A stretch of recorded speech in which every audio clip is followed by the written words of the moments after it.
Hello everyone, welcome to Mindless Crafting.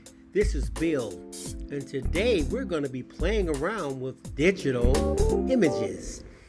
Now a lot of you have expressed an interest in understanding exactly what it is. The question I get all the time is, what in the world are digital images, and how can I use them for paper crafting? If you go to our site, mindlesscrafting.com, you'll see right in the navigation next to photopolymer stamp sets, digital stamps. So we have quite a few digital stamps, probably about 50. But right now, since it's Christmas in July, we have a number of stamps that are on sale that relate to that, and I'll show you. Let me keep going. Right here, holiday cheer, the gnomes. I love this gnome. If I go to the next page, you have So Much Fun, Santa's Workshop, Christmas Blessings, her ugly sweater, his ugly sweater. So, I mean, it's an awful lot of things. Let's say, for instance, I was interested in, I like Rudolph, okay? And this one right here. Basically, I would go ahead and go through the steps, add to cart, etc., and order this digital stamp. When I receive this digital stamp, it will come in my email. It'll look something like this. It'll have a little bit more verbiage, but basically, you have the holiday cheer stamp and with a link to click on. And I happen to get this one also, Beauty and Everything Digital stamp. But say you click on this, you'll get a construct that looks like this. It'll say download now, 5 downloads remaining. Once you put it on your device, you put it in a folder somewhere that you will always be able to find it. You want to make sure you'll always be able to find this. So I'm going to click download now. It'll say 4 downloads remaining. Holiday cheer, that's what I just downloaded. It came in a zip file. Now resist the urge to click on this to open it up. That's what everyone wants to do almost 100% of the time. I usually go right here and click on Show and Finder. Now, before I open this up, I want to create a folder on my desk. Now, I've already created one, but I'm going to show you how to do this. On my system, and I'm using a MacBook Pro. A lot of you may be using Windows, some of you may be using Linux, but I use Mac.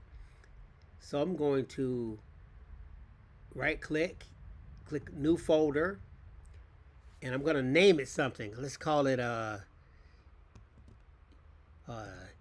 Digi Surprises. Okay, so that's what I have right there, Digi Surprises. That's my folder. That's where I'm going to keep it. Now, if I open up mine that I clicked earlier, I have 3 things in here already that I've saved, but we'll go into that in a little while. Now, here is the one that I've downloaded, Holiday Cheer. You can drag and drop, but let's just keep it simple. I'm going to take this and copy it.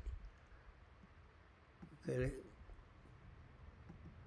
I'm going to go to here, open this up. I'm going to paste it. So now, this holiday cheer zip file is inside Digi Surprises. So I'm going to, I can click this and open it up, and it reveals a folder. Now understand, I can click on this forever and it'll keep opening up a folder. I click on it right now.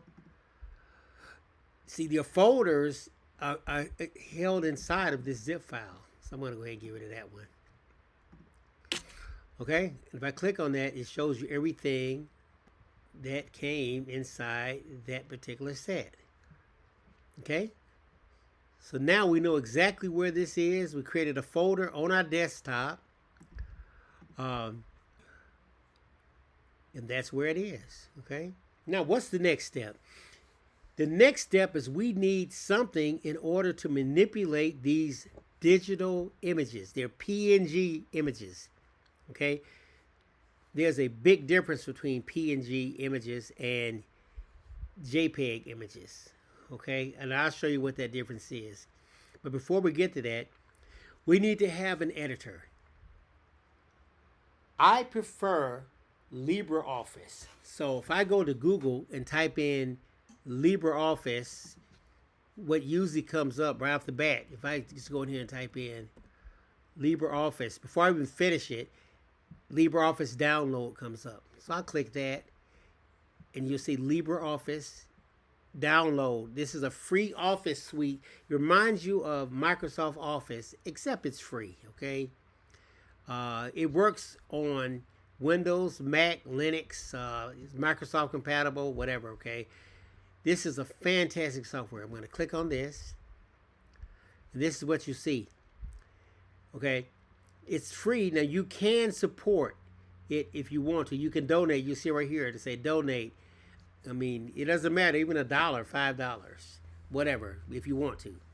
But you're not required to do so. But this is a fantastic software. It'll say choose your operating system. What I've noticed is that LibreOffice, it seems like it analyzes my computer and automatically picks my machine, because I do have a Mac and it has an Intel chip. So if you have Windows, it's probably going to pick either 32-bit or 64-bit. But mine's is that one. I'm going to pick the latest feature. Why not? You click download and go through the motions of installing LibreOffice. It's pretty straightforward. Okay. Once you install LibreOffice, okay, this is what it looks like once you open it up. Don't be confused by all this stuff right here. You'll see create, a writer document, calc, impress, presentation, draw, math, whatever. The only thing we're interested in is drawing. Now, you can do some things up here, but we don't want to confuse the issue. Let's keep it as simple as pie. So now I have this. Now I already know that my files are right here on my desktop. So if you want to, you can go ahead and enlarge this so it takes up the entire screen. Because the only thing we really have to worry about is coming up here to where it says insert, right? We're going to insert an image. I'm going to my desktop and I want the,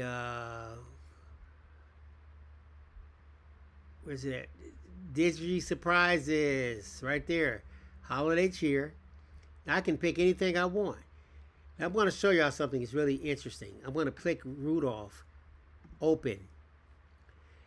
Now the image comes up on here. This page, you see the rulers. It should be 8 by 11 or something like that. Okay. The bottom line is, think of this construct right here as a page. Now you can kind of measure what you want. Some people have bounding boxes, the size of cards and all that, but I think we got a pretty good idea of how big we want this thing to be. Right now, when I put this together, I want to use the entire surface. Now what I did, you see these red boxes around, squares around this thing, right? The image. If I go to the corner, I can enlarge it or make it smaller by pulling that. It'll be the same exact size. If I get this side one, however, it squishes it. And I don't like the way, now some of you may like Rudolph looking like that. I don't. So in order to make that go back, I can hit Command Z, or right here, see this right here, this little hook, it says undo. If I click that, it'll go back to that. This right here is redo. I can make it go back to this. Okay, so just know these undo and redo. Now something else you're going to want to know. If I click on this, see how it turned orange? If I click on it again, it goes red. Okay, I can slide it, drag this thing and slide it around. If I try to turn it, I can't turn it, but I can change the size like I showed you by grabbing one of the corners or the sides. If I click on it and it turns orange, I can now go up to the corner and you see that little circular thing. I can now rotate it if I want to. Okay, see it goes like that. I can hit this right here, go right back to that. Because now I'm going to click that so it turns red. Now understand, you can do the same thing over here. You have a bunch of items over here. It says character, paragraph, image. If I click on it, it'll show you these things right here. Effects, but we don't want to play with that right now. The only thing we care about is this one right here. It says position and size, right? Because with the position, if I go over here, you have this up and down arrow. X, go to the right or left, okay? Y is going to go up or down. So you can do it like that. Width. Okay, now right here, this box is very important. It's already checked. When it says keep ratio, that's going to keep this the exact same size. If I make this smaller, it's going to keep the same uniform size. So let's play with the width.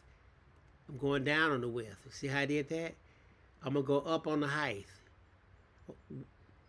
It does the same. But if I uncheck this box, now if I go up or down on the height or whatever, it goes like that. Now you may want your reindeer to be wider. See? But if you don't, you come right up to this. Undo. Undo. It keeps undoing until you get basically back to where you were at the beginning. Okay? Now, let's play around with Rudolph for a second. Okay.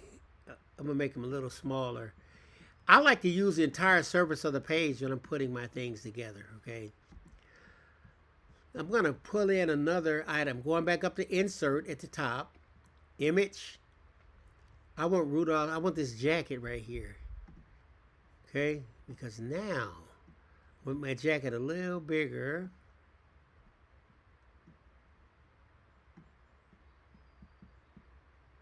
Okay. Now here's the beauty of digital images. So when I let that go, you say, hey, now I can play with the arrows, the right arrow to make it go to the right or left. You said, wouldn't that be cool if I could make that head come to the front? Well, let's see what I can do about that. If I click on this, on the head, there are two things I can do. Okay? Number one, and what I like to do is I can right click on here, come down to where it says arrange, and you notice it says bring to the front or bring forward. If I click this, it brings the head to the front. Now I think Rudolph's head needs to be a little wider because the neck isn't quite where I want it to be. So I'm going to come to the side and do like that. Okay, and to the back. Now I'm going to take the arrow and slide over. Isn't that cool? I think I would like to have it come down a little bit more though. Okay. Hold up. We're almost there.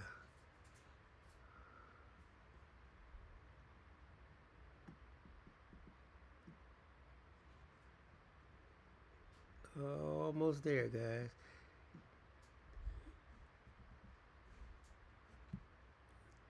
So you can play around to your own satisfaction. I like that one. Okay. But I think my jacket should come down a little more. Maybe be just a little wider on each side. Just a touch. I'm pushing that over. Go back up to his head.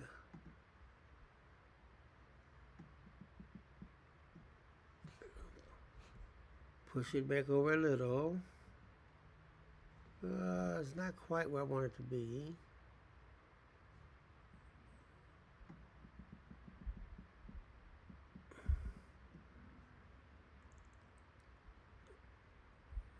Isn't that fun? Come down a little.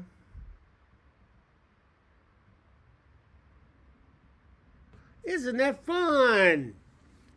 Okay, now I have the head on a jacket. I need some feet.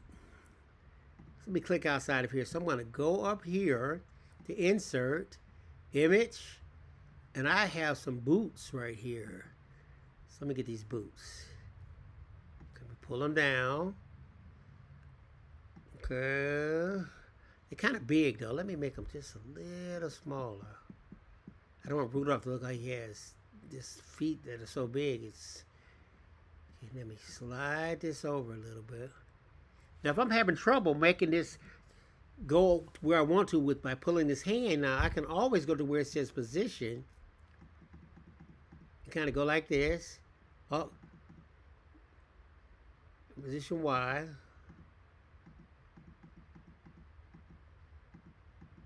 And now I'm going to, let me show you something else. Now I showed you how you can right click here and go to arrange, and you can pull it, bring it to the front or bring forward. Now here's the key. Bring it to the front means whatever the item you selected, if I bring it to the front, it's going to come up one layer. You may have 5 or 6 images. If the 5th image is all the way to the back, you bring to the front, it's only going to, it's going to bring it all the way to the front. If I bring it forward, it's going to come up one layer. And backwards, the same thing. If I send it backward, it goes back one layer. If I send it back, it goes all the way to the back. Okay. I think I want it to come down, so I'm going to put my arrow. It's kind of cool, ain't it? Go to the left. All right. Isn't that cute? But now you're thinking to yourself, well, it's still, if I touch anything by accident, I can accidentally move it, and then it messes up everything. So let me go back to this arrow right here to undo. Now, how can I make this stay as one entity? In other words, group them together. Well, I'm going to click on this bottom right here, hold shift, so grab that one, keep holding shift, grab that one, and then I can let shift go, right? Now I'm going to click on the image, come down to the bottom where it says group. Now, see how the blue bounding squares turn red? That means this is now one group. So I can grab it, and no matter how I move it, all 3 of those things are kind of glued together, and they move together. So suppose I want to make a change, and I say, well, I need to take something loose. I need to take this loose. I can click on it again, hit ungroup, and now it's ungrouped. If I touch it,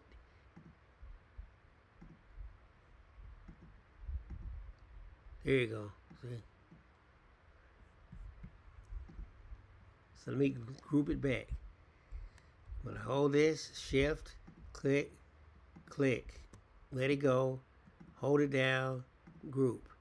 Now, obviously, if I'm going to make a card, and my card is 4.5 by 5.5, or whatever size it happens to be, this obviously, just looking at this ruler up here, you can tell it's much too large. Look at how large it is on the side. So let me click on this so all the abounding squares turn red. I'm going to grab this right here in the corner, and I'm going to pull it to the side. But now look how I'm accidentally turning it like that. Now I don't like that. So to make sure I don't mess him up, you may like that though. So let me hit this arrow right here to undo. I'm going to come over here to the side and keep the ratio. Make sure that ratio is clicked. Now when I do this, but it still does it. Okay, my fault. Let's come right here with the ratio clicked. And I'm going to do it like that. I know it's going to stay now. I'm holding it down, and you can see the numbers decreasing both the width and the height. I'm kind of looking at these rulers at the top and the rulers on the side to kind of get a general idea of how big I want this to be. Okay. Now, suppose I want it like this. Now watch this. Now, I like this Rudolph. And I want more of him, and I don't want to use up a whole page for just one image. So what I can do is hold down Command. For yours may be Control, if you were using Windows, but okay. Now, let me get rid of this for a second.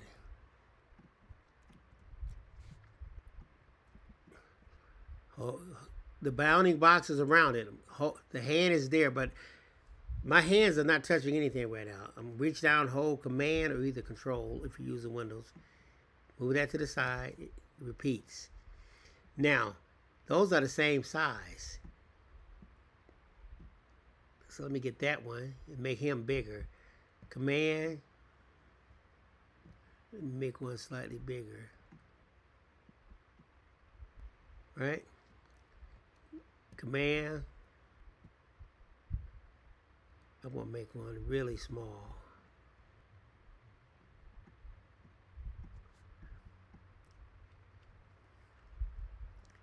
So I'm just holding on to that arrow over there. Okay. Now I'm gonna make one more. Except this one, I'm gonna make him pretty big.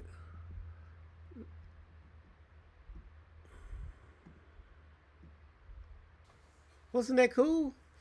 So now, since I have this right here, maybe I feel like my crafting mojo was just not on point, and I don't feel like really making a card or anything like that. But I can come and play around with some images and do stuff like this. So now I'm going to go up here to the top where it says File, Save As, and let me name this something. I'm going to name it Santa Rudolph or something like that. Santa Rudolph. I'm going to go to, what is it called again? Digi Surprise. And I want to name this, call it, inside of Digi Surprise, I'm going to create a new folder and call it My Creations. See, this helps me to stay organized. You can put your files everywhere in one folder, but you're going to have an awful lot of files all over the place. But if I kind of try to organize it, and I know right here is the file that I downloaded or that I bought from Mindless Crafting, Holiday Cheer, and My Creations are going to put in here. So I'm going to hit save. And now, even if I close this out, right? You don't have to get worried. You just come right over here to your folder, Digi Surprises, click on it, go to My Creations, click on that, and it comes right up, and you can start right back working with it. So you can make innumerable creations, hundreds, thousands, and now when you need inspiration for a card or something like that, you simply go in there and pull that baby out and make your card, or make your whether it's a slim card or it could be a A2 card, but whatever it is, it could be something that you're scrapbooking with, but you can play around. And I'm going to show you some of the things that I've done right before this, just to play around. I'm going to come here. I can hit open. I think my recent documents. I can go to recent documents, and I can pull up some of the things that I've done. Or you can go to open and find, desktop, look for your folder, and I have those right here. So I can pull it like that. But I think I'd rather do it like this, because this seems more efficient. Come here, recent documents. I already know I did Santa Rudolph. Let's see what the way to go is. What do you mean it doesn't exist? You're fired, okay? It most certainly does exist.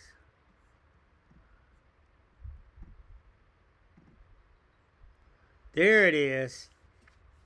Now this was pretty interesting right here. Okay? It really was. But I didn't group this baby. So let me hit this. Let's group it. Because I want it to all stay in one piece. Okay? We'll start from the top. Shift. But the bottom line is, now when I do like this, it's grouped now.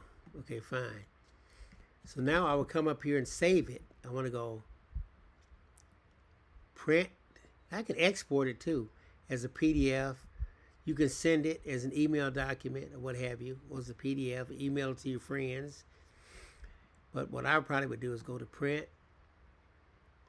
My printer comes up. So my sheet of paper is going to look like that. I have an Epson ET3760 printer. And basically I would just figure out how many I wanted to do right here and just print that baby out.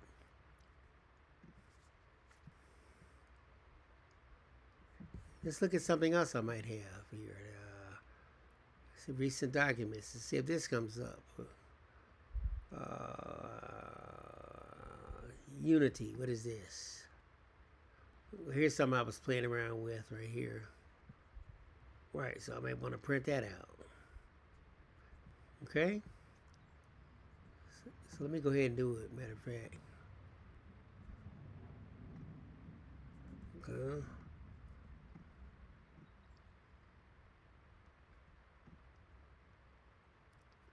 Printing them out.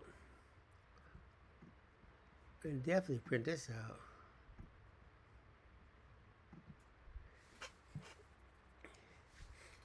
Now that I printed them out, let's see what we can do with these.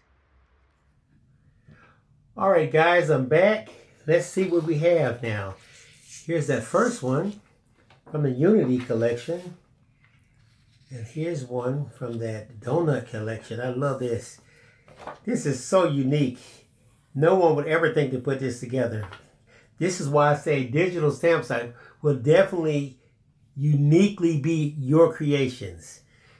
Okay, and here's the one that I really love, Rudolph, because I love Rudolph. I have so many wonderful memories about him. And most people wouldn't have done this. I know Tracey wouldn't have put this like this, but I have a kind of sense of humor, and this is why I put this together like that. I have a sense of humor.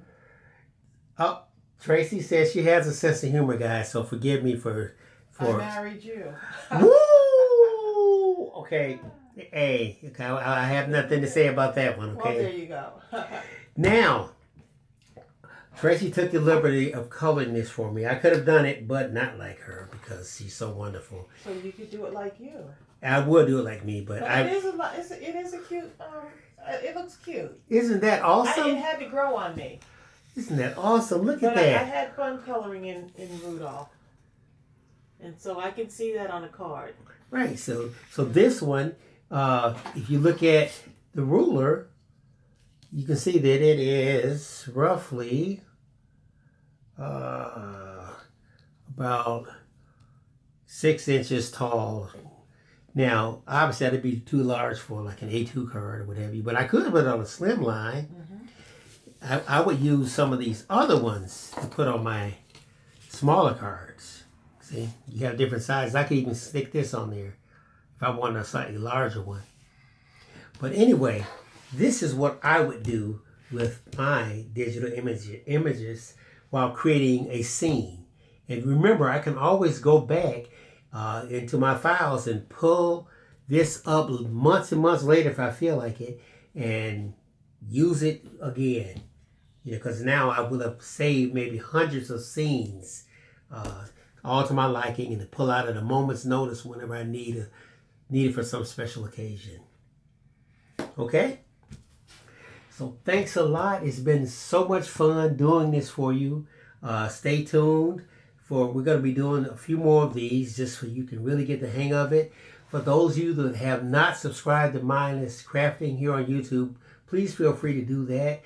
Leave a thumbs up if you like what you've seen. If you have any questions or comments, leave those below this video, and we will do our best to answer those. I'm going to be leaving some links in the description box to show you where LibreOffice is, so you can go right to it. Yeah. So any other questions, just let me know and I'll be happy to answer that. Otherwise, have a wonderful evening. Happy crafting. And just remember, do what you love and love what you do.